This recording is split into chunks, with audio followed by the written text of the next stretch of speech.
عندنا عمي الله يرحمه توفى، عمي وهو الشيخ عشيرتنا، من توفى عندي ابن عمي رجال كبير، هو مستحق الشيخة، بس رحت صدفة لبست لي هدوم حلوات صاية ومدري شنو، يرد اروح احلل فاتحة، شافتني المرة قالت والله عمي انت تستحق الشيخة.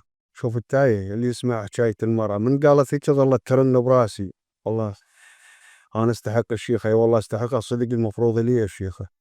رحت خويا قعدت ببرانيتي وصرت انا الشيخ، والبرانيه شلون برانيه ما شاء الله، اذا ارتكب طرفها من نار رجلي يدقن بطرفها من نار، نبدل بيها طاسه ماي تترسها، هاي الكبرى الغرفه هاي الكبرى. انا عندي طلابه ويا واحد، الواحد ولد على ابن عمي قال الله اريد انه يقعد وياي، والديوان هو يفرض علينا، اله حق ياكل ما اله حق يعطيني حقي.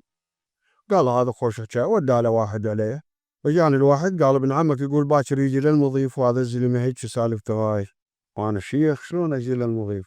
قلت له شوف روح قل له اللي يريدني يجيني، محتاجني يجيني. وراح اخوي له قال له يابا ابن عمك يقول هيك، قال سهله بسيطه، شايف شنو يعني خساره، اروح اشرب شاي يم ابن عم عاطف رجال كبير.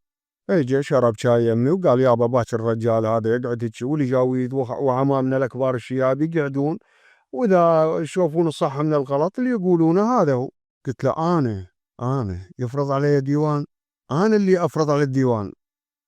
قال ابويا ما صلي على محمد، شنو انت تفرض على الديوان؟ قلت له شنو انا اللي حكايتي تنسمع بالديوان، انا اللي اقول صح غلط الكل يقول نعم صحيح، مو الديوان شنو، انا بالحظ والبخت وانا ابو الحكايه، عمي بيك البركه. بس هسه من يريدون يجون يقعدون وياك هنا برانيتك ما تاخذهم. قلت والله هم صدق، يجون يخسرون غدا وانا كل شو ماكو، خلنا نروح للمضيف. رحت خويا ثاني يوم طبقت بباب المضيف، تمشيت اتقحقح شلون الشيوخ من اللزوم هيك حتى لو كل شي ما ابي. المعازيب واقفين تانيني السلام عليكم من ورا خشم الشيخ، مو لعبه. المهم طبيت للديوان، سلمت على الديوان فريته، قعدت.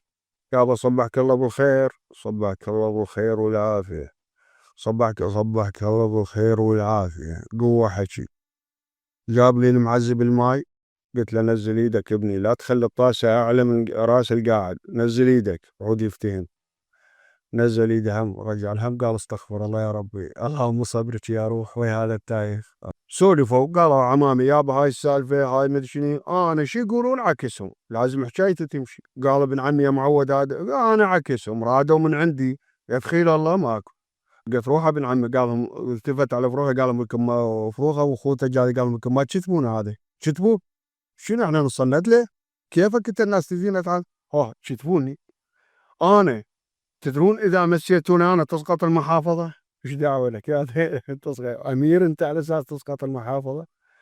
قلت لهم والله المحافظه اسقطها. قالوا هاي عود اذا سقطتها الله كريم، هسه نروح نازحين، خويا ويلزموني ويخبزوني خبز، خويا وشيل وشمر ببدي مال الفلاون. خويا راحوا مروا لهم واحد من شيابنا، قالوا له ابوي تعال لنا، هذا ما ادري ايش ماله هسه تسودن، هسه ما يخالف يريد الشيخ نعطيه اياه، بس غير كون يسمع حكايه عمامه، يسمع ناس تقول له هذا الراي، شو هذا راكب راسه وقوه يسولف من ورا خشمه. قال ابوي ايش تعوفوا هذا التايه، عوفوا تعالوا شربوا شاي. ها شربوا شاي، راحوا اخوي قعدوا يشربون شاي، وانا ظليت بالبدي ادري يا ربي ماخذين عقيجه مثلا ضحيه، ويخلون شربوا شاي رجعوا. قلت انا وعلي لا صيت راح ياخذوني للمره غادي ومربط بالبدي جايب لي عجل شنو. قلت لهم يا الربع تعالوا وياي، قال ها خيرك. قلت لهم شو اللي رايكم نسوي اتفاق؟ شنو الاتفاق؟ قلت لهم هدوني منا وهدوني، وانا علي ابو الشيخ لا بحزيته، بس لا تاخذوني لهدي هيك مربط بالبدي. قالوا خاف ما تستنى، قلت لهم لا حق روح ابوي منا ورايح مسنع دوم. قالوا يابا هاي العلاقه بها سترتك وجماغك وعقالك وهدمك ونعيلاتك، يلا حبيبي بس نتوكل على الله روح لأهلك. خويا وانا اطلع لك هذا بسيتين الخين وانا البس بيه واطلع لك السرسح. طبيت لرفيجتي قالت اقول لك شاشويه مشي. قلت له وين اجيب طياره؟ قالت سيارتك وين؟ قلت ظلت عطلت يم المضيف. قالت شغل يزتونك، المفروض والله يزتونك للباب. قلت له ليش ابويا؟ قالت رجال وشيخ. قلت لها قلت شوفي اذا سولفت بالشيخه بعد دير بالك، شنو ما عنده اخلاق؟ انا ابن عمي اكبر من عندي اخذ الشيخه منه. صبحت من الصبح لابس هذا هاي التوشيرت مال برشلونه وبنطلون والحق ربك وعشت والحمد لله خير من الله. هسه اليوم ما يخابرني الشيخ ابن عالي، وهلا شيخنا بعد روحي حياك الله.